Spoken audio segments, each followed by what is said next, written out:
Buenos días a todos. Gracias por sumarse a este nuevo webinar de MVP. Vamos a esperar unos minutos que se siga sumando gente. Estamos muy puntuales.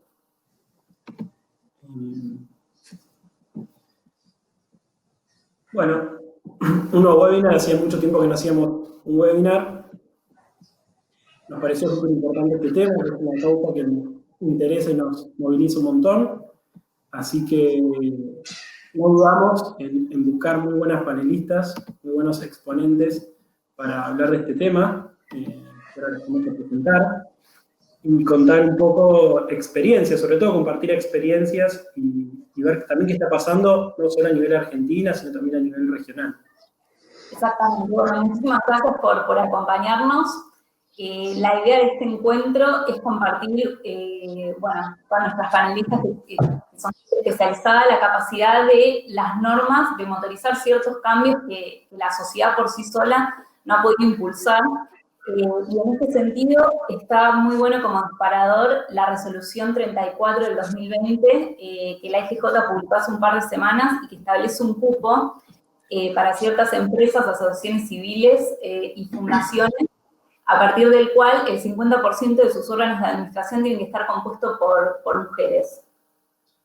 Hay estudios muy interesantes de la Organización Mundial del Trabajo, especialmente uno realizado en 2019, que demuestra que todas aquellas compañías que tienen mujeres incluidas, sobre todo en cargos directivos, aumentan su productividad. En esta investigación, en la que se basó en encuestas realizadas en 70 países a más de 13.000 empresas, se demostró que las empresas que tienen mujeres en sus órganos directivos aumentan el rendimiento y tienen mayores ganancias. Sin embargo, muchas compañías en América Latina, sobre todo, todavía no incorporan mujeres en estos puestos directivos. Así que la idea es conversar un poco sobre esto con nuestras invitadas. Sí, se abre nuevamente el debate, sobre todo de positive actions, estas acciones positivas, ¿son válidas, no son válidas? ¿Cuál es el fin? Obviamente también se plantea toda una cuestión formal, si por medio de una resolución de un organismo es viable conducir estas iniciativas o no. Es sobrepasar un poco ese debate, es ir un poco más allá de esos temas formales legales, podemos hacer algunas consideraciones. Yo creo que en este sentido me va a resultar muy interesante la mirada de Rocío Balestra, que es una de nuestras panelistas de hoy, por su paso, sobre todo por la función pública.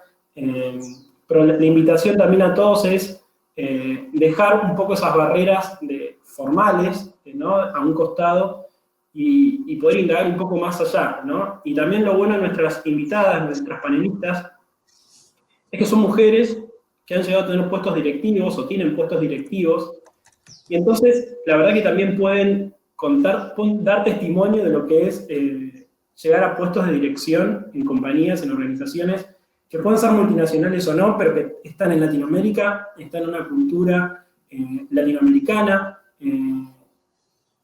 y ver desde ese testimonio también qué sentido tienen estas regulaciones. Ahora vamos a esperar 2 minutos más y ya vamos a presentar un poco el panel, así dejamos que sigan sumando, se están sumando bastantes participantes. Bueno, acá vemos que está Marina Bericua, muchas gracias por sumarte, Marina, Cristina Caramañán, Marina Salvay, Iñaki González García, que es un fijo invitado en nuestro webinar. Fanático de los webinars de MP. Un placer que se sume siempre Iñaki, también un gran referente. Tenemos invitados y gente que se ha sumado, está Carla Ruggero también, estamos viendo un poco acá, está Vero López Gancio, Enrique Prini, a quien lo conocemos de la Cámara de Sociedades Anónimas. Invitados que la verdad que agradecemos su participación. Vemos que también tenemos algunos representantes de IGJ, así que buenísimo, bienvenidos. Por favor, también vean que está habilitado el chat y que pueden enviar preguntas o comentarios por ahí para hacerlo interactivo. Exactamente. Bueno, vamos a dejar unos pequeños minutos para que se sigan sumando participantes. Mientras les comparto un dato que nos llamó un poco la atención con esta iniciativa.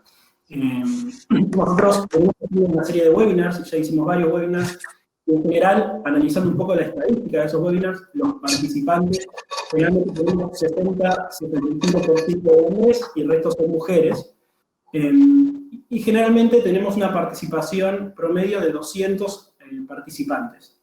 Con este porcentaje, ¿no? Esta composición, 65% hombres y el resto mujeres en general.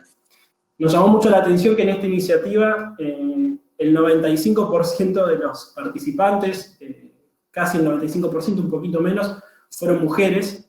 Y la verdad que es un dato, pero que dice mucho, en definitiva, porque dedicamos una temática donde es muy importante también que se involucren los hombres, que se sientan a debatir o se sientan involucrados también los hombres, porque es construir cultura y sociedad que la hacemos entre todos, ¿no? Entonces, la verdad que fue un dato muy llamativo comparar la estadística de otros webinars contra este webinar, donde de nuevo, casi el 95% de las que confirmaron su asistencia son mujeres, ¿no? Entonces, bueno, ahí hay un dato, algo que tenemos que trabajar, quizás como sociedad, ¿no? Para poder involucrar tanto hombres como mujeres en estas temáticas. Bueno, ¿arrancamos? Arrancamos, Entonces, bueno, en primer lugar vamos a presentar a Jorgelina Albano. Jorgelina Albano es especialista en cultura organizacional, hace más de 20 años que trabaja con empresas para mejorar la cultura interna y además es creadora e ideóloga de Alabadas, una aceleradora cultural para la diversidad de género. Y Jorgelina presenta desde Alabadas un montón de personajes inspiradores, como por ejemplo Ágata Ruiz de la Prada o Isela Constantini han participado de Alabadas, así que tiene muchísima experiencia. Mil gracias, Jorgelina, por sumarte y por darnos tu mirada sobre este tema que es súper interesante. ¿Nos escuchás bien, Jorgelina? Sí. Sí, perfecto. Bueno, no, gracias a ustedes por invitarme, la verdad es un placer. Y sobre todo hablar de este tema que despertó una revolución, diría yo, como una discusión en muchos lugares donde no se hablaba de esto, no se hablaba de cupo, al menos la resolución de la IGJ despertó que este tema se discuta en muchos lugares, ¿no? Así que bueno, gracias por invitarme.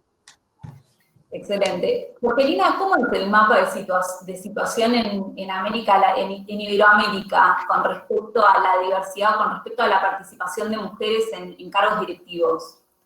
Mala. O sea, la verdad es que es mala. Habría que diferenciar dos cosas. Una que es el director de directorio, ¿no? Que es diferente a la dirección funcional de una compañía. Y hace esta distinción. Un director de marketing, por ejemplo, es un director funcional. Un director de directorio es el que toma, de alguna manera, las decisiones y que es la interfaz entre el management y los accionistas, ¿no? Esa es como la primera diferencia. En los directorios, básicamente, que en Europa se llaman los consejos de administración, hay muy pocas mujeres. En Argentina, 10%, Chile, 8%, México 8%, Brasil 8%, eso más o menos. En España 20%, alrededor del 19-20%. Pero bueno, lo que muestra que tenemos una Latinoamérica o una Iberoamérica muy lejos de alcanzar la paridad, que es 50 y 50, ¿no? En los países en los cuales el número es mayor, como por ejemplo Francia, que tiene 43% de mujeres en los directorios, es por ley de cupo. O sea, no se ha dado hasta ahora naturalmente el acceso de las mujeres a los directorios, sino que de alguna manera ha sido por la ley de cupo, ¿no? Francia tiene una ley de cupo muy estricta, lo mismo que los países nórdicos como Islandia o Finlandia, Dinamarca, ¿no? Dinamarca y Finlandia habían sacado leyes de cupo verdaderamente hace unos años muy estrictas y que si no llegaban al 40% mujeres rápidamente, tenían que pagar multas muy altas, ¿no? Digamos, esa es la situación. Perfecto, Jorgelina. Y entonces, desde tu punto de vista, ¿los cupos sirven para promover la paridad de género? ¿Son una medida efectiva? Porque en definitiva la discusión que está generando también la 34-2020 es si esto sirve o no para equiparar o para dar mayor participación a las mujeres en los directorios. Sí, definitivamente sirven. Los cupos son un acelerador cultural. Entonces, son un acelerador, digamos, ¿no? Son para que las mujeres puedan acceder. Ahora, hay que diferenciar para mí dos cosas, y por qué, digo, yo cuando veo la disposición de la IGJ,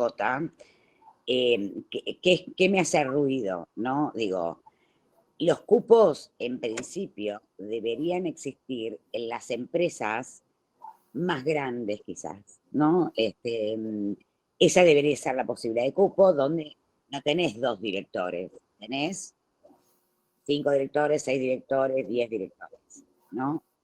En las empresas chicas, y sobre todo, por ejemplo, las startups, ¿no? De alguna manera es lo que incluye esta reglamentación, si es que entendí bien, porque no soy abogada, es que si estás armando una sociedad, tiene que haber de alguna manera paridad. Y probablemente no la está armando una mujer y un varón, ¿no? Entonces, ¿ahí qué sucede? Porque cuando vos elegís, cuando una compañía grande elige una mujer directora, ¿no? Obviamente el cupo, y esto quiero decir algo, no es contrario al mérito. Y ahora me voy a tomar después un minuto para explicar esto. Pero cupo no implica no mérito, ¿no? Hay otras cuestiones que suceden. Ahora, cuando vos decís, obligás a alguien, me parece que hasta hay un efecto contraproducente de lo que voy a explicar ahora. Cuando vos obligás a alguien a que tenga en una compañía muy chiquitita, por ejemplo, una startup, una mujer y un varón, probablemente, y el que inició la startup es el varón, por ejemplo, para cumplir con eso pone a una amiga, a la hermana, a alguien que ni siquiera tiene nada que ver con su empresa. Y eso de algún modo desvirtúa el cupo, ¿no? Cumplimiento formal. ¿Cómo? Como un cumplimiento formal y Exactamente. un checkbox. Exactamente, como un cumplimiento formal, que es lo que también ha sucedido en las listas de la política, digamos, que son las que tienen paridad, ¿no? En la política, cuando uno va a votar, los diputados, no sé qué, las listas tienen que ser paritarias 50 y 50. Y muchas veces no se ponen a mujeres que han participado toda la vida en política y los mismos varones ponen a sus hermanas, a ver, eso está mal, a lo mejor la hermana es hipercapacitada, ¿no? Pero digo, muchas veces lo hacen para poder seguir dominando la situación, los mismos varones, ¿no? Y eso tiene que ver con la cultura. Nosotros todos vivimos en un sistema cultural que es androcéntrico, centrado en la voz y en el poder del varón y en el valor de lo masculino. Por lo cual todos somos patriarcales, ¿no? Y hemos naturalizado algunas cuestiones, como por ejemplo que el poder es de los varones, ¿no? Por eso, cuando vos decías al principio que para esta charla en particular, siempre ustedes tienen 65, 35 en las charlas y que son mayoría varones y hoy somos mayoría mujeres, es que cuando hablamos de temas de género, ¿no? Pareciera que a las únicas que nos importa y las únicas que tenemos que cambiar somos las mujeres. Y si no entramos, los varones no entran a la conversación, lo que sucede es esto, ¿no? Viene, dijera un CEO de una gran compañía argentina, viene la policía. Que la policía, ¿quién es? La ley de cupo, ¿no? Entonces, y déjame que ya creo que estoy en tiempo, pero quiero hacer una distinción entre mérito y cupo.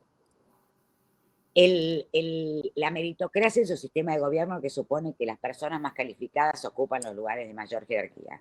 Y eso supone igualdad de oportunidades y esfuerzo personal. En definitiva, todas las mujeres, o muchas mujeres, muchísimas, estamos capacitadas para ser parte no solamente de directorios, sino de los cuadros de liderazgo de las compañías, ¿no?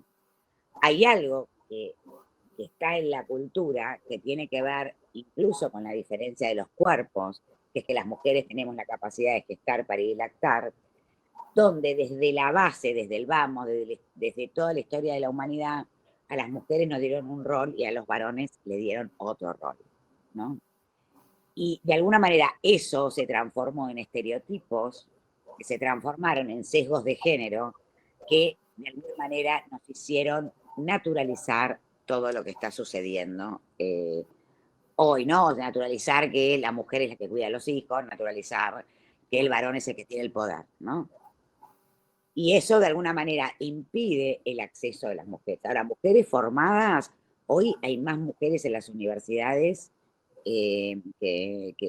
más mujeres que varones, ¿no? Bueno, eso justo te iba a preguntar. Nosotros hace tiempo atrás estuvimos trabajando en un informe sobre acceso de personas trans, chicos y chicas trans al mundo del trabajo, y un poco la conclusión, y haciendo entrevistas. Hay una que tenemos publicada, que es una entrevista de Daniela Ruiz, que es una referente muy conocida, y la conclusión es, en realidad no tenemos acceso al trabajo porque tampoco tenemos acceso a una formación o a capacitación. Entonces está un poco más atrás el debate, lo que nos contaba Daniela. Entonces, lo que te quería repreguntar a esto era eso, si creías que el acceso también a la educación y a la formación hoy es equitativo en Argentina, por lo menos.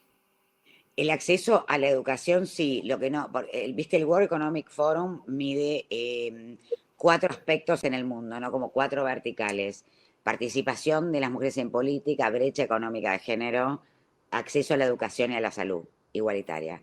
En acceso a la educación y a la salud son los indicadores que mejor están, ¿no? Igualdad de acceso, ¿no? A la educación y a la salud, porque hay muchos lugares todavía que las mujeres siguen siendo algo más que una cosa, ¿no? Entonces, digo, muchas veces los varones tenían acceso a la salud y las mujeres no. El tema es que el World Economic Forum, por ejemplo, no mide calidad educativa.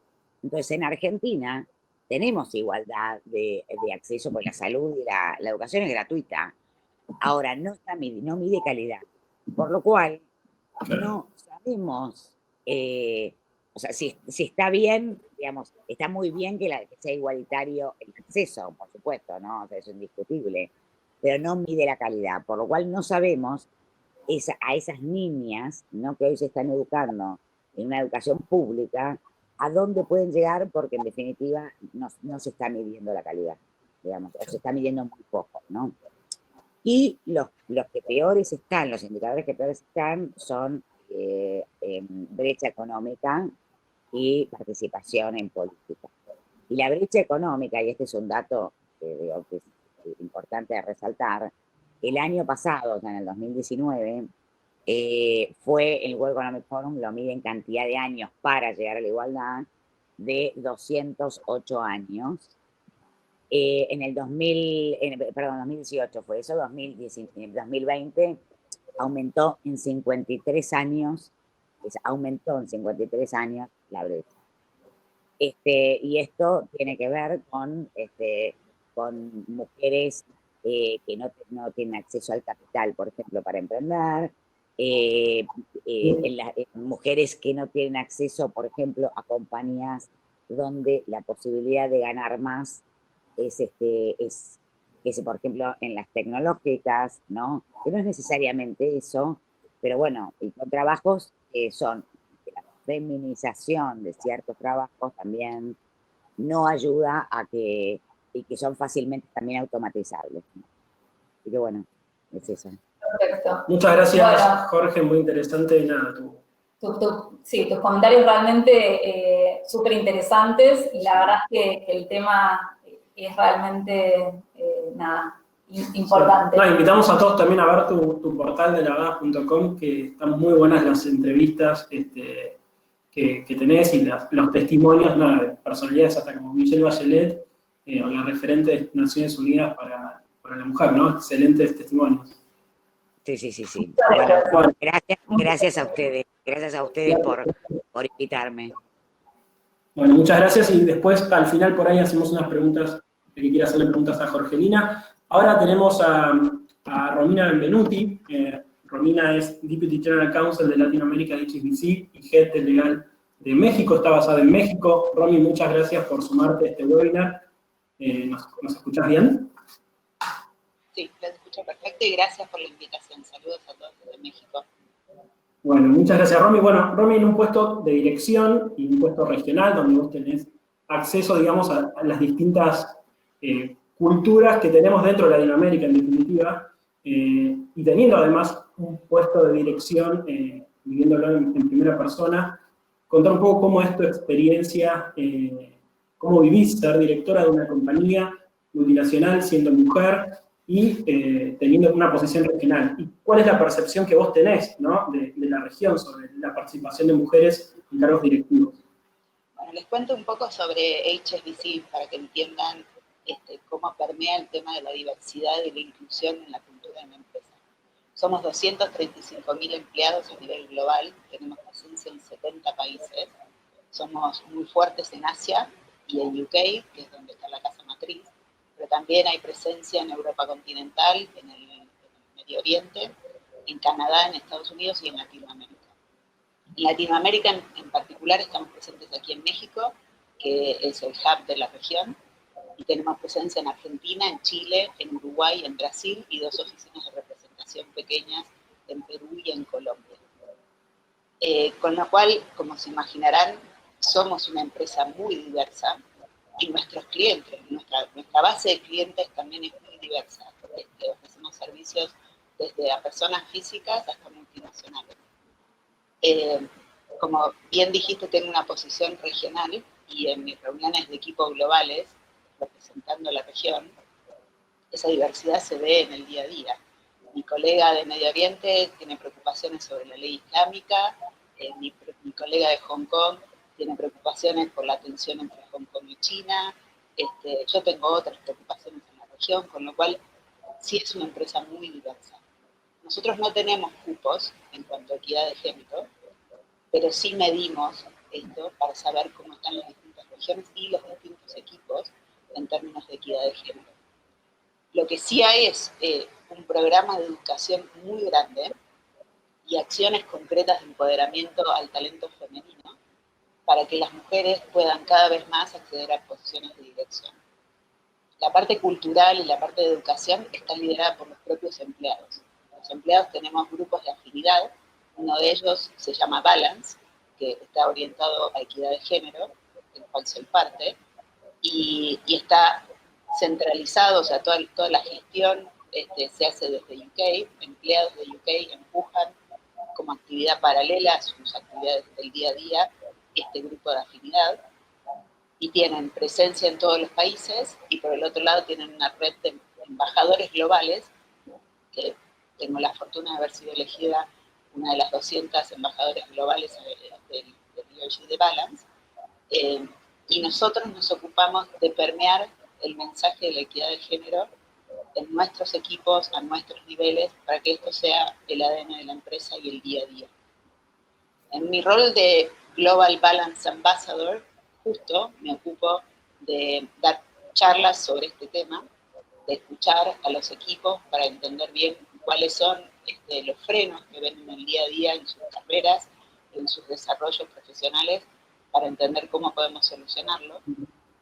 Y por el otro lado, esto se complementa con estas actividades concretas de empoderamiento al talento femenino que mencionaba. A nivel local hay programas de talento, y a nivel global también los hay. Por ejemplo, yo tuve la fortuna el año pasado de ser elegida como parte de un pool de talento aquí en México, y trabajé muy de cerca con el equipo de recursos humanos en un plan de desarrollo concreto para identificar acciones concretas para seguir creciendo profesionalmente en la empresa. Este año estoy participando de uno global, me designaron un sponsor global que me da una mirada mucho más global, internacional de mi carrera, y también tengo que trabajar en un plan concreto de acciones para seguir creciendo profesionalmente. Entonces, estas dos cosas sumadas, o sea, por un lado la parte cultural que los propios empleados empujamos e impulsamos, por el otro lado las acciones concretas lideradas por recursos humanos, hacen que poquito a poco las mujeres vayamos identificando esas áreas de oportunidad que necesitamos para seguir creciendo profesionalmente. A nivel Latinoamérica en particular, lo que detectamos es que las mujeres no acceden a los puestos gerenciales, ya no hablar siquiera de las direcciones. Y ahí vemos un peldaño roto en términos de McKinsey. Hace relativamente poco McKinsey publicó un reporte que se llama El peldaño roto, en donde hizo un análisis a nivel global sobre este tema en particular. Y lo que analizaban es que si las mujeres no acceden a las posiciones gerenciales, eso tiene un impacto a largo plazo en las carreras de las mujeres y en el acceso de las mujeres a las posiciones de dirección. Entonces, en Latinoamérica en particular estamos muy enfocados a trabajar en ese peldaño. Pero un tema interesante que me gustaría un poco debatir con vos es qué rol juega la maternidad en la carrera profesional de la mujer. Digo, es una elección que muchas mujeres deciden optar, ser madres, y además quieren continuar con sus carreras, y que esto no sea una traba en sus carreras, ¿no? Y conocemos muchas por ahí experiencias en la región, en otras compañías y demás, donde efectivamente la maternidad juega un rol como una traba, como un estanco a la carrera profesional, que muchas mujeres inclusive después no pueden retomar, y no retoman del momento que dejaron, sino que tienen un retroceso en sus carreras. ¿Qué percepción tenés vos del rol de la maternidad y cómo crees que las organizaciones deberían acompañar a las mujeres que quieren seguir impulsando sus carreras, pero a su vez también ser madres? Ya les cuento mi caso personal. Tengo una hija de 3 años y estoy embarazada de 7 meses. Mi acceso a esta posición de dirección llegó cuando estaba embarazada de 8 meses de mi primera hija. Tenía una panza gigante y nunca en las entrevistas se mencionó mi embarazo. Y de hecho empecé la posición un mes antes de empezar mi licencia de maternidad. Con lo cual, mis respetos para este banco en particular, porque la maternidad no fue un freno en mi desarrollo profesional. Para las mujeres que después regresan al trabajo, después de haber sido mamás, aquí en el banco, hay todo un programa de coaching y de acompañamiento a la mujer que regresa y se reinserta laboralmente en su puesto, porque sí es un gran cambio. Pero yo te diría que la empresa te puede brindar todas las facilidades y los acompañamientos habidos y por haber, pero si culturalmente no acompañamos ese esfuerzo, pudiese ser que muchas mujeres terminen no regresando al trabajo o no empujando su carrera de la misma manera. Volviendo a lo que decía recién Jorgelina sobre los sesgos de género, en mi caso en particular, yo tuve que trabajar muchísimo estos conceptos y las ideas del rol maternalista de la mujer y por el otro lado el rol proveedor del hombre. Para mí fue muy importante trabajar mis modelos familiares de mi familia de origen y trabajar un nuevo modelo de pareja y de familia que sí pudiera acompañarme en mi crecimiento profesional. Si yo hubiese dejado de trabajar, hubiese sido muy infeliz y estaría atravesando una gran crisis por sentirme incompleta, básicamente. Pero sin la ayuda de mi pareja, de mi marido, y sin otras tantas cosas que tuvimos que desarrollar para que sí pueda seguir trabajando, esto no hubiese sido posible. Desde ya que contar con una red de apoyo propia para los temas domésticos es súper importante. Organizarse y planificar es súper importante. Combatir contra estos sesgos de género, educarnos y también contar y compartir nuestras historias después es también algo que hace la diferencia. El punto que fueron expatriados por tu carrera, para acompañar tu carrera, ¿no? En realidad nos expatriamos para acompañar la carrera de mi marido. Y yo me reinventé laboralmente aquí en México, pero sin lugar a dudas él hace un gran esfuerzo en el día a día para compatibilizar su trabajo y su carrera y permitirme a mí hacer lo mismo. Con lo cual esto es algo fundamental para que cualquier mujer en posición de dirección sí pueda estar a la altura de los retos y dedicarse, desde ya que no es gratis, hay que ponerle mucho esfuerzo y estar consciente de que las jornadas son elásticas, se hacen muy largas a veces, pero sí se puede. Bueno, tenés dos factores Fantástico. fundamentales que te acompañaron, un banco con un gran respaldo y con una cultura muy diversa, y apostando a roles de dirección en la mujer, con el modelo familiar que también te acompañó. Me imagino que, bueno, fuera de ese modelo, por ahí, no sé si vos también lo ves un poco en el mercado, hay otros modelos que son más difíciles, ¿no? De acceso para la mujer, sobre todo a nivel organizacional. Digamos, no Sí, todas las compañías tienen un compromiso de HSBC con garantizar la diversidad. y escucho muchos testimonios y me cuentan muchas historias de esto. También te puedo decir que dentro de HSBC hay muchas mujeres que nos cuentan con la fortuna de haber podido armar un modelo familiar nuevo, más moderno y distinto, en donde la mujer no es únicamente la que mejor puede cuidar a los hijos, sino que también tiene otro rol, y es un tema muy cultural. También, para ser honesta, las políticas públicas de los países latinoamericanos tampoco nos acompañan. En UK, por ejemplo, la licencia de maternidad es de 1 año. Acá en México son solo 3 meses la licencia de maternidad. Entonces eso también tiene un peso muy grande en la decisión de las mujeres de seguir trabajando. Buenísimo. Romy, muchas gracias por tu testimonio. Vamos a dejar al final algún espacio de preguntas, que vemos que el chat está un poco activo. Así que nada, agradecemos mucho tu testimonio, y todos los que le quieran hacer preguntas, obviamente, a Romina, o que cuente su experiencia, los invitamos a escribir acá al costadito en el chat alguna pregunta, y al final vamos a habilitar un espacio para eso. Gracias, Romy. Bueno, tenemos también con nosotros a Rocío Balestra. Rocío, mil gracias por estar acá compartiendo con nosotros. Rocío es VP Legal y Public Affairs de ANC, una fintech perteneciente al grupo Itaú Unibanco. Además, Rocío fue directora de la Comisión Nacional de Valores y tuvo la suerte de participar en el grupo G20, en la Comisión de Mujeres Líderes. Tiene muchísima experiencia, más de 20 años en el mercado de capitales con respecto al derecho bancario.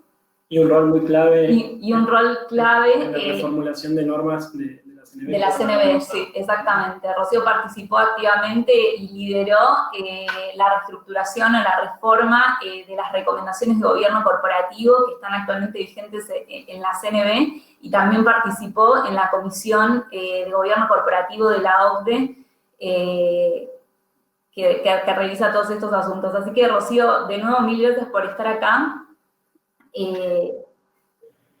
Hola Nacho, hola Vicky, bueno, hola a todos los presentes. La verdad que increíble la cantidad de interés por este webinar. Hay más de 50 personas que están no solamente participando, sino muy activas, las veo en el chat y generándose muchos comentarios y polémicas. Así que gracias por la invitación y gracias por poner este tema en agenda. Rocío, por ahí tenemos una pregunta un poco preliminar, disparadora. Estás en la función privada, estuviste en el pasado también en la función privada, y siempre con un rol de liderazgo, y la vida o la carrera te llevó a ocupar el cargo de directora en CNB, por lo cual tuviste tu experiencia por el sector público. La primera pregunta que tenemos, o que nos gustaría que vos nos cuentes, es ¿qué diferencia ves sobre el grado de diversidad o el grado de involucramiento de las mujeres, en este caso, en la función pública y en la función privada? ¿Hay diferencias? A ver, me parece que es buenísima la pregunta. Como ustedes mencionaban, trabajé muchísimos años en el sector privado, digamos, específicamente en el sector financiero y mercado de capitales, que también es un sector con alto sesgo masculino. Y estuve 4 años en la función pública. La verdad que debo decir que fue una experiencia para mí muy, muy desafiantes como pocas, pero con un sentido de trascendencia enorme, porque fueron 4 años que dediqué de mi vida con un alto convencimiento para poder, en el sentido más profundo y más hondo, servir a mi país, de alguna manera dejar ese singular de mi carrera profesional para poder ponerlo y darle una mano a nuestra Argentina, ¿no? Pero en ese proceso donde yo digo de dejar ese singular para poder dar una mano al país, descubrí la enorme trascendencia y la enorme responsabilidad que implicaba ser un servidor público y la función que el rol ocupaba yo como comisionada, como directora de la CNB. En el sentido que yo creo que la gran diferencia que tiene un rol o el otro es la capacidad que tenés desde la función pública de generar una agenda o de alguna manera imponer una agenda inclusiva y ser un agente real de cambio exponencial. A veces nosotros desde el sector privado podemos hacer, podemos hacer cambios, pero obviamente desde las políticas públicas esto tiene un impacto que es mayor. Yo creo que a tu pregunta inicial, la igualdad de género es un reto tanto para el sector privado y para el sector público, pero con un impacto distinto y con un nivel de responsabilidad que hay que tomarlo desde la función pública, que es mayor porque obviamente uno está desde algún punto dictando o regulando la vida desde el punto de vista social, societario, empresarial de los ciudadanos. Yo lo que sí creo que en ambos lugares, al final del día, mi visión es que hay que trabajar tanto hombres y mujeres juntos por un cambio en el mundo empresarial para que sea más justo, más equilibrado y más inclusivo. En esto, en el G20, en el Women Leader Task Force, en el cual actué como advisor, básicamente lo que proponíamos era el concepto del Better Together, ya no como una grieta entre hombres y mujeres, sino como hombres y mujeres luchando por un mundo más empresarial más justo, más inclusivo y más igualitario de alguna manera. Y creo que también este concepto del Better Together también debería ser entre la sociedad civil y en la función pública. ¿Y tu experiencia como directora mujer de un organismo público como es la Comisión Nacional de Valores, cómo fue, llegar, sentarte en tu escritorio y decir, soy directora de la CNB y enfrentar el mercado de capitales de ese lugar con preponderancia de hombres? Fue divertido, diría yo, por poner una palabra. Yo fui la segunda mujer en medio siglo de constitución de la Comisión Nacional de Valores, con lo cual claramente no soy un unicornio. Había otras mujeres seguramente que seguramente estaban a la altura del desafío. Me tocó a mí y la verdad que fue yo decía que muy desafiante desde muchos aspectos. Quizás el técnico fue menos porque yo venía como muy preparada desde ese lugar por mi background, por mi trayectoria, pero siempre cuento algunas historias que fueron como divertidas cuando entré. Una fue con la secretaria que estaba desde el año 76, que me fue a mostrar el lugar y me mostraba este es su despacho, doctora, bueno, este es el baño de los directores y el baño de mujeres, venga que se lo muestro que está arriba. Yo pensé que era un baño exclusivo de hombres, no era un baño normal, lo que pasa es que no estaban acostumbrados a que vaya una mujer a ese baño.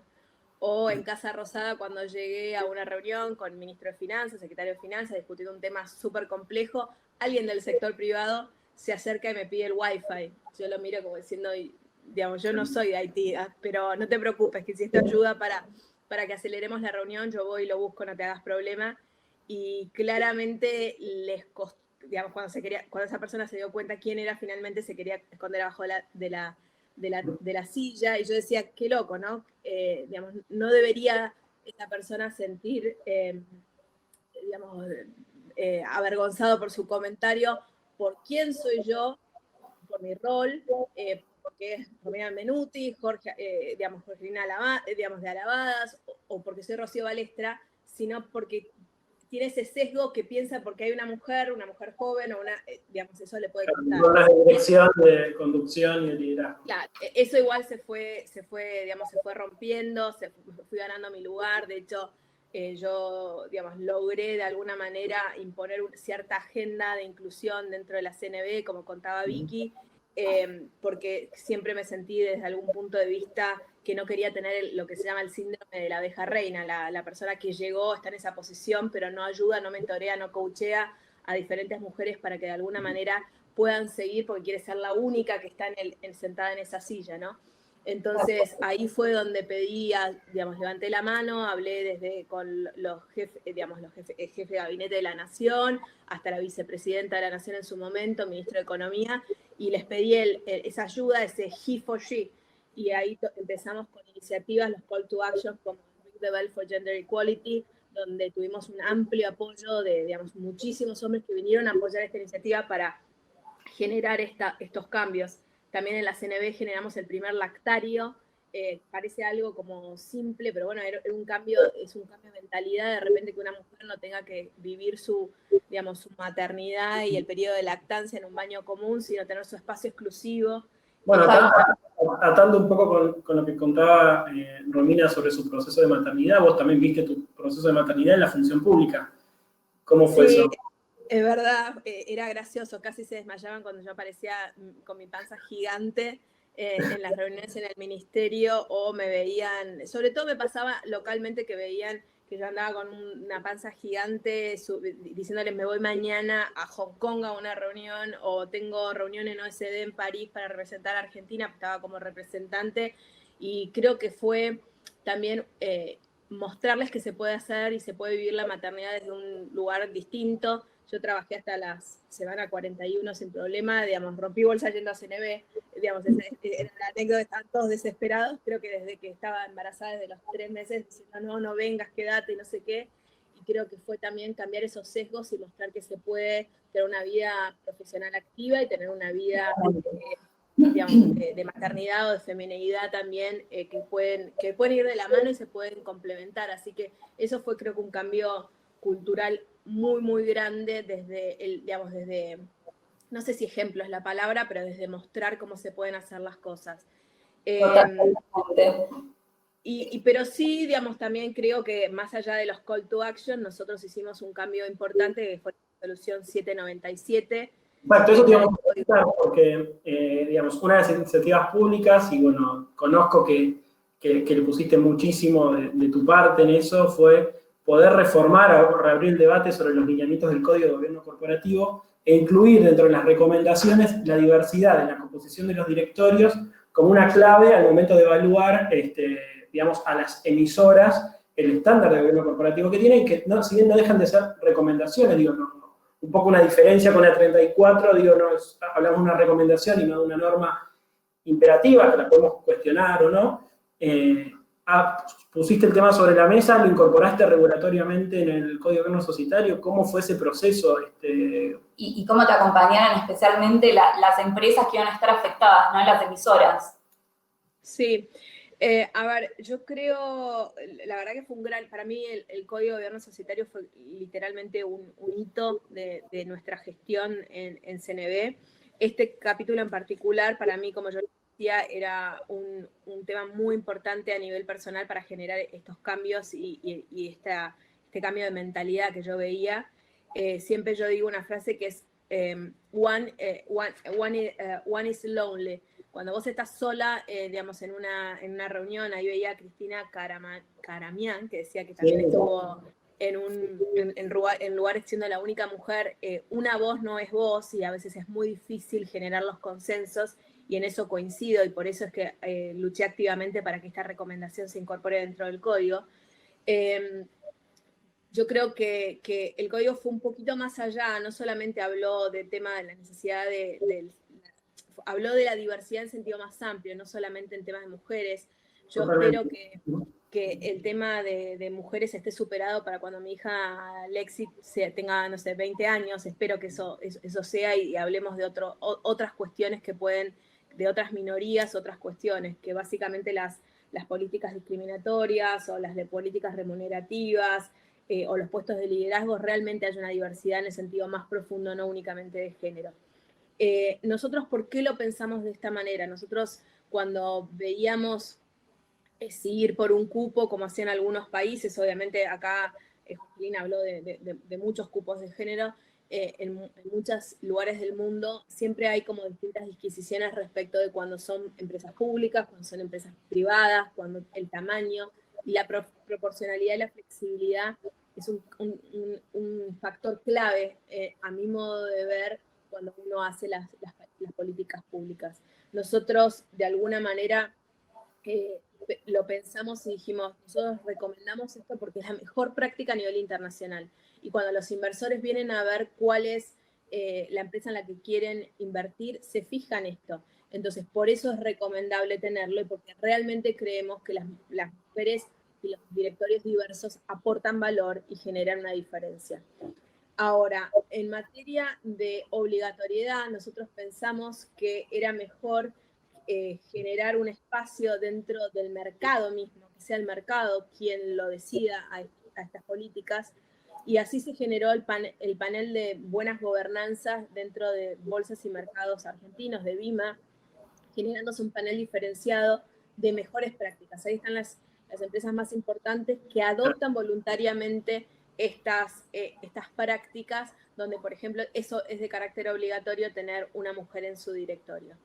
Entonces ahí sí tenemos una diferencia respecto de cómo lo hizo IGJ, y por otro lado creo que una gran diferencia también de cómo se hizo. Nosotros pusimos en consulta pública la norma, recibimos comentarios de todos los sectores, y creo que eso es en la OSD y en lo que es las mejores prácticas a nivel internacional para conseguir lo que se llama Smart Regulation, es justamente poder ir a ese concepto que yo hablaba al principio, del diálogo y los consensos entre el sector público y el sector privado, entender cuáles son los problemas que tiene el sector privado y que el regulador pueda de alguna manera adecuarse a esa realidad y trabajar juntos en políticas que realmente puedan ser aplicables en el aquí y en el ahora y que no puedan generar distorsión. Entonces, esa fue, si quieren, de alguna manera, todo lo que estuvo por detrás cuando lo pensamos.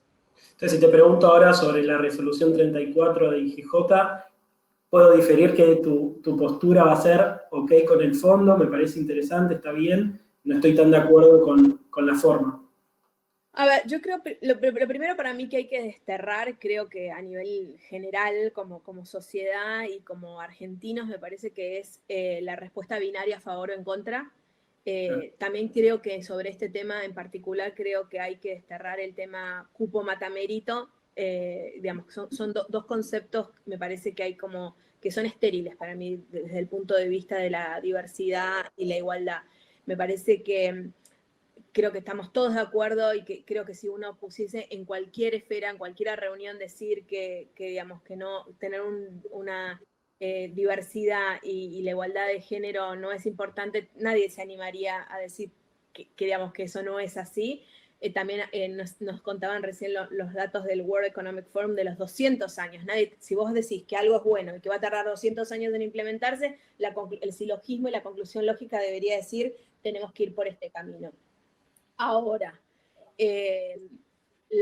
lo que a veces se plantea es, digamos, y creo que se dio mucho en relación a esta resolución, respecto de las facultades del organismo de Contralor para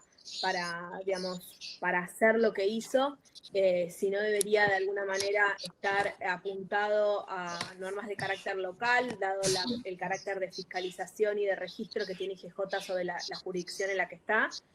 Esto también se da en el marco de sociedades que estaban en vías de constitución, sin un plazo de adecuación, con lo cual desde el punto de vista de la construcción de políticas públicas, eso puede generar algún tipo de ruido, inconveniencia, y eso muestra un poco falta de diálogo en la creación de las normas.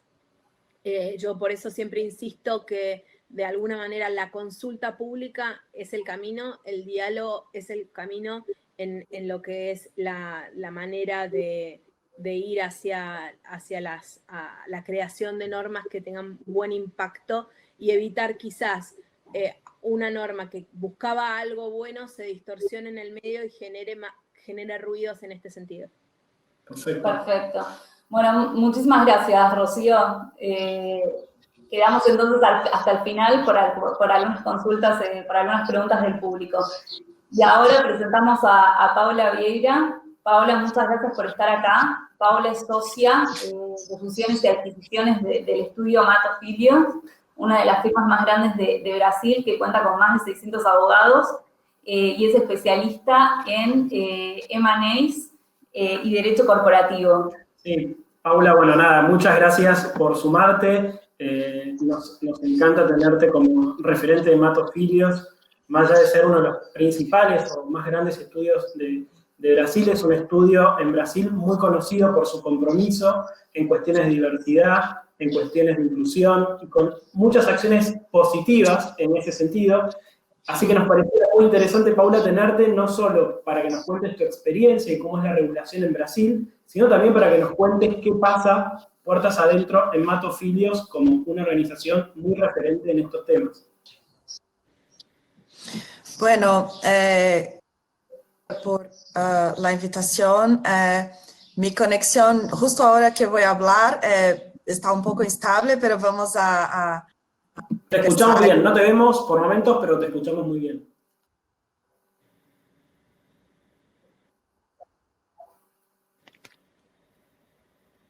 Ahí te perdimos. A ver, Paula, te perdimos. Bueno. Ahí está.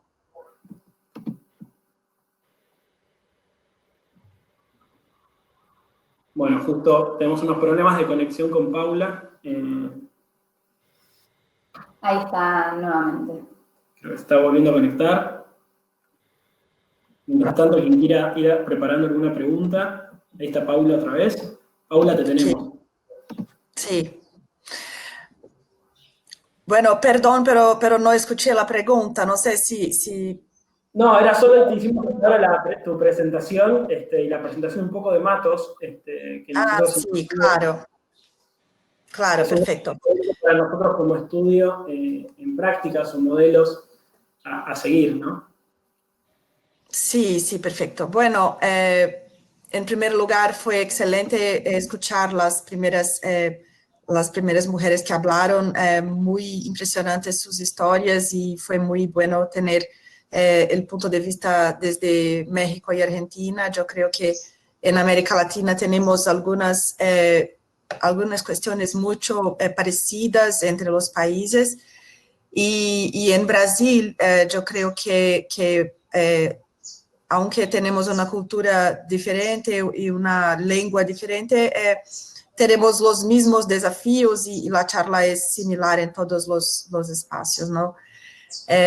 Bueno, en Matos Filho, nosotros somos hoy en día un estudio de 1.200 personas, tenemos más de 100 socios, y cuando yo me sumé a la sociedad, yo tenía, eso hace 10 años que soy socia de la práctica de M&A, éramos mucho menores, no teníamos, creo que teníamos 30, 35 socios en aquel punto. Yo fui la primera socia mujer de la área de fusiones y adquisiciones y mi recuerdo, y sí, yo creo que hoy en día vivimos en un mundo totalmente diferente del mundo de 10 años atrás. Me recuerdo que cuando empecé como socia del estudio, nosotras éramos 8 o 9 mujeres y percebimos que teníamos mucho en común y para compartir y para conversar, para hablar, para cambiar experiencias y empezamos a encontrarnos en unas reuniones y hicimos un viaje juntas y tal. Y eso no fue bien aceptado por nuestros socios hombres. Creo que no era algo que se hablaba, daba miedo. Entiendo, todos los cambios de cultura, los cambios importantes como ese traen miedo también, ¿no? Para los que... Entonces, entiendo que es un proceso cultural, pero muchas cosas colaboraron y ayudaron a que estemos hoy en donde estamos, ¿no? El estudio tiene hoy en día casi 40% de mujeres en la sociedad, tenemos 30% en el comité ejecutivo, es algo que creo que va a cambiar con el tiempo, el tiempo...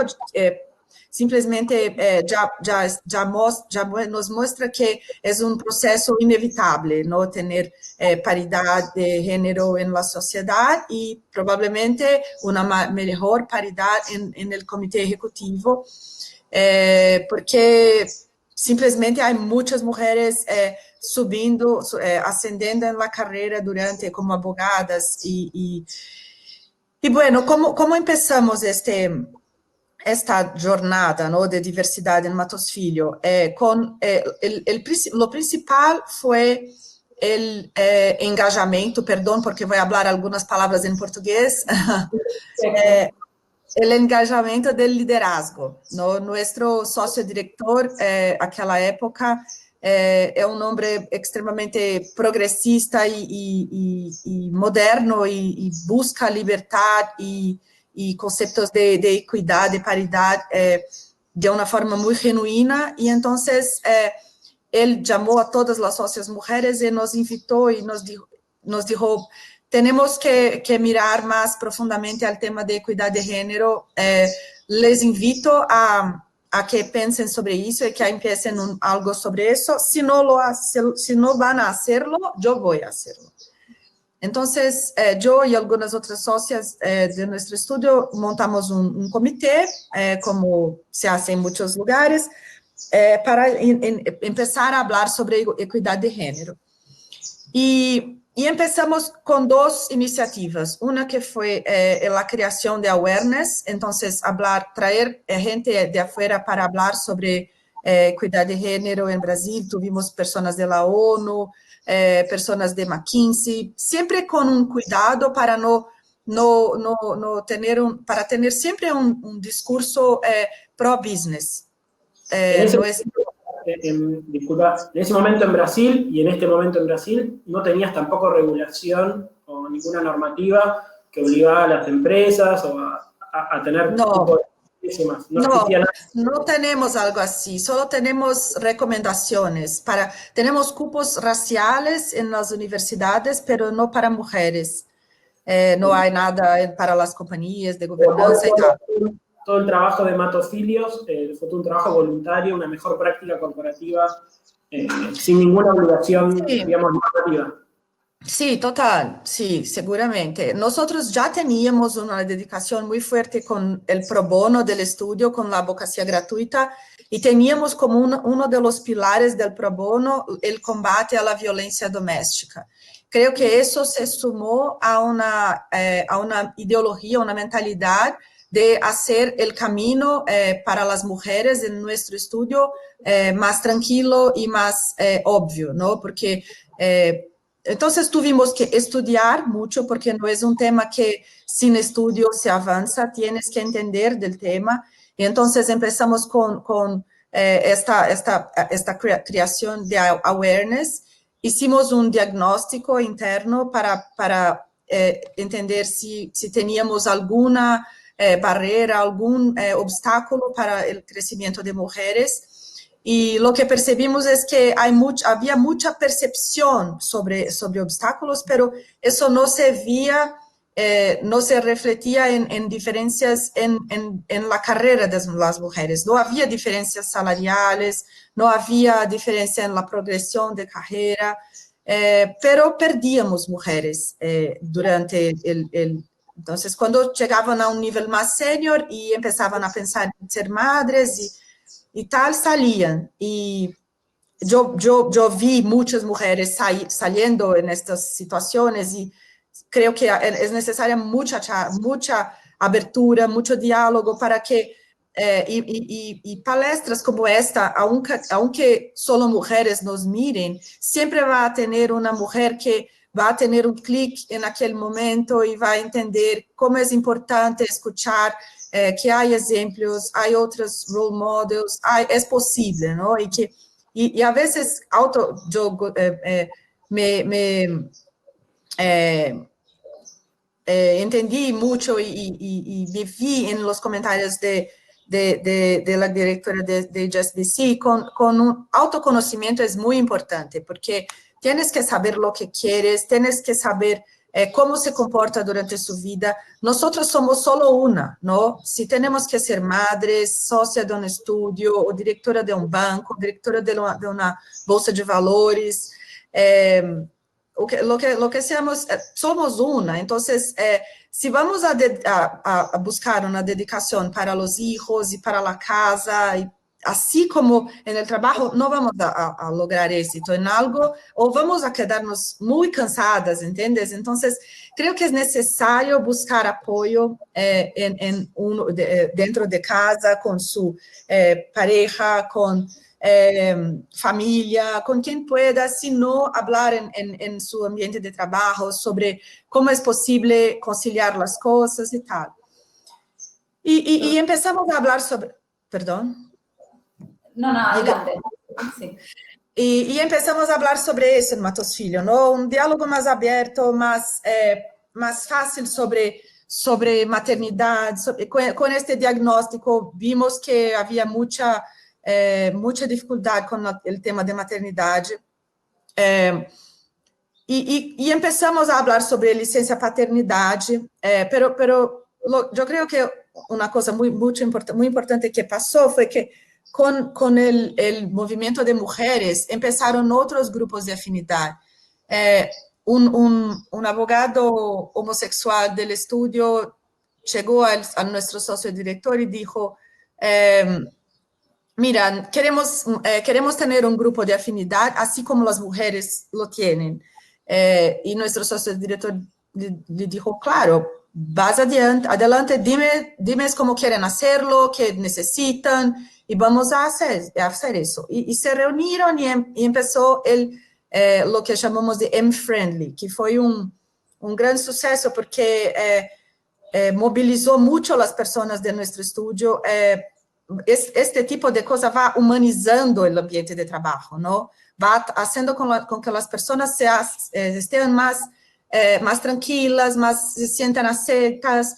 Y así como nosotros hoy en día, creo, trabajamos en nuestras casas y estamos a veces más confortables con el trabajo porque estamos con la posibilidad de también tener más atención para la familia. Creo que cuando una persona se siente acepta en cómo es, en su identidad dentro del ambiente de trabajo, eso se refleje en performance, ¿no?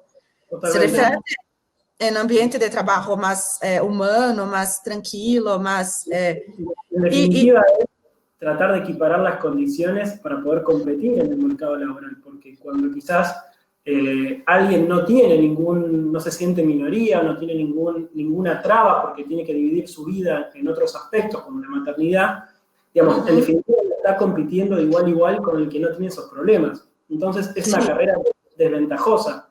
Entonces, yo creo que es muy interesante el trabajo también que hace Matos de fomentar o equiparar las condiciones para que todos puedan competir de igual a igual, no importa si sos hombre, mujer, o cualquier cosa donde uno se sienta que es minoría o está en una situación de desventaja. Totalmente. Sí. Paula, nos comentabas que Matos Filho, bueno, no tiene cupo en relación con las mujeres, pero sí tiene cupos étnicos, ¿verdad? ¿Cómo funciona esto en Matos Filho? Es verdad, los cupos raciales son en las universidades. Lo que hacemos, nosotros tenemos hoy en día en Matos Filho un grupo de diversidad racial que se llama SOMA, y lo que hacemos es una positive enforcement en verdad. Traemos estudiantes de Derecho del segundo año de la Facultad de Derecho que sean negros, entonces empiezan en el estudio antes de los estudiantes, porque normalmente empiezan en el tercero año.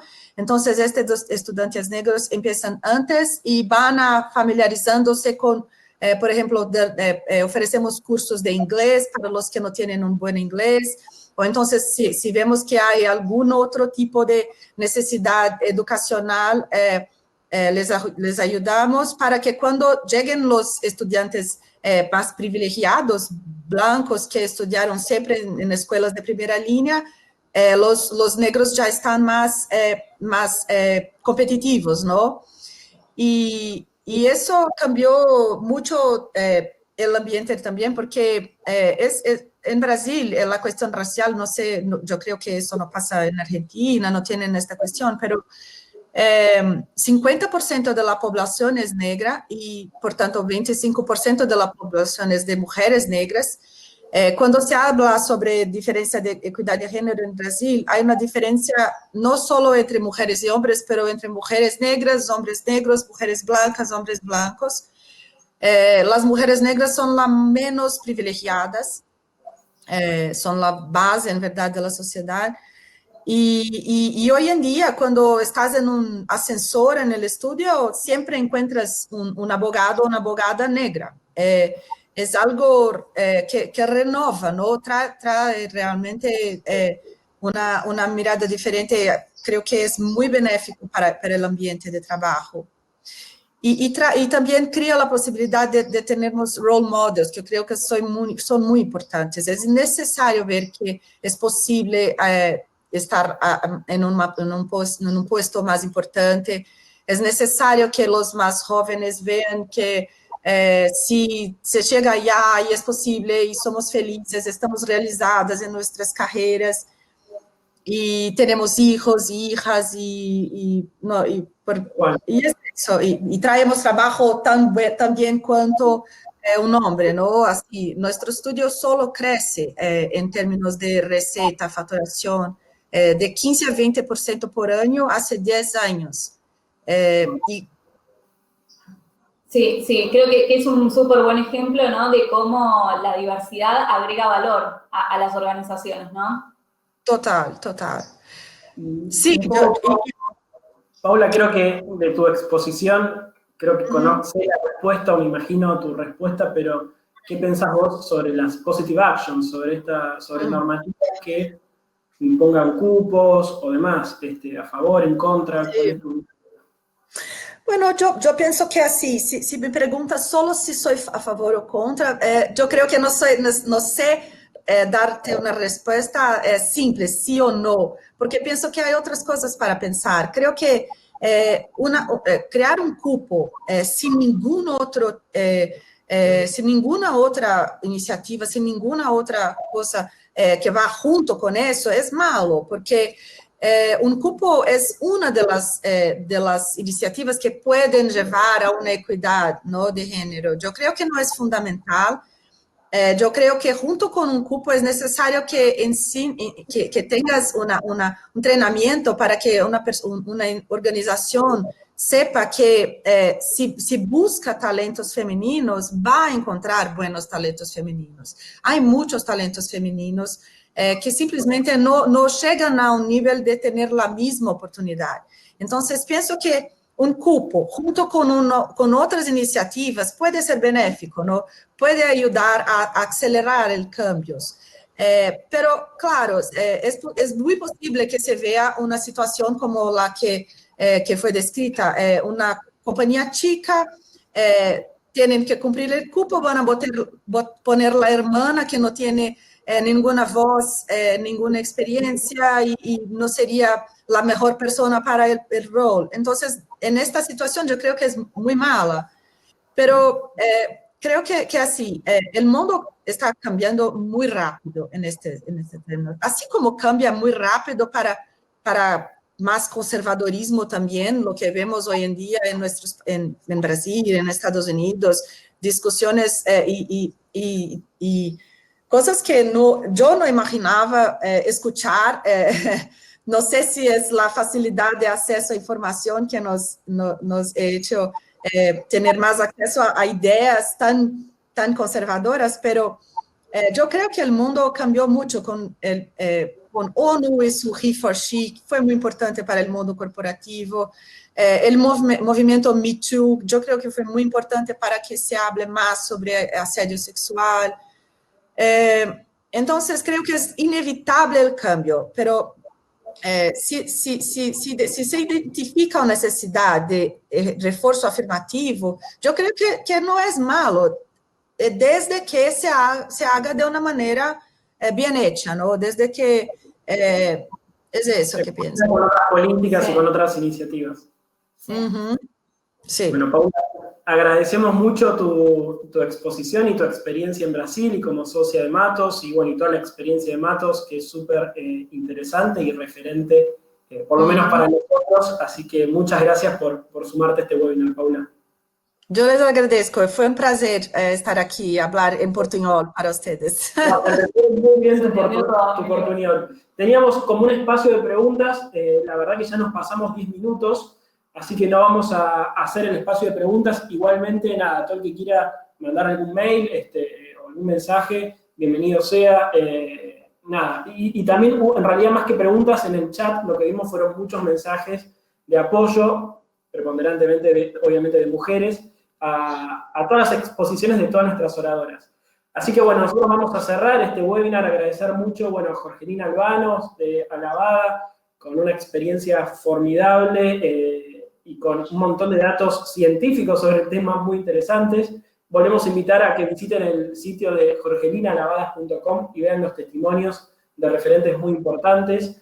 Agradecemos muchísimo a Romina Benvenuti, que es cargo de dirección en el grupo HSBC, con una experiencia también muy interesante sobre el rol y el juego de la maternidad en la carrera profesional. Muchas gracias, Romina, por sumarte. A Rocío Balestra, contando también la experiencia del sector público y sobre todo el desafío que fue modificar o introducir cambios en las políticas de gobierno corporativo en Argentina. Y bueno, también su experiencia en primera persona de maternidad, muy interesante.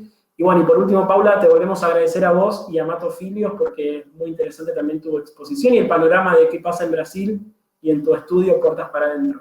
Muchas gracias también a los que nos acompañaron. La verdad que tuvimos una excelente participación y espero que todo esto sirva para seguir reflexionando, ¿no? Lo bueno de todo esto es que se genera el debate, que nos vamos sumando y que nos vamos animando a hablar del tema, siempre con la premisa de que, bueno, la diversidad suma valor, agrega valor, y no abrirse a esto implica perder valor, ¿no? Muchísimas gracias. Sí, y de nuevo la invitación es, en este debate, a ir un poco más profundo, más allá de una resolución que tiene mucho mérito desde el punto de vista del IGJ, digamos, solamente por haber abierto el debate nuevamente, súper importante eso, hace muy bien debatir, pero la invitación es, demos un paso más allá y superemos los debates también sobre formalismos que pueda tener la norma y debatamos en serio qué políticas públicas son necesarias para garantizar la diversidad en beneficio de todos. Así que muchas gracias a todos y vamos a colgar este webinar y lo van a poder ver online también. Gracias. Gracias. Chao.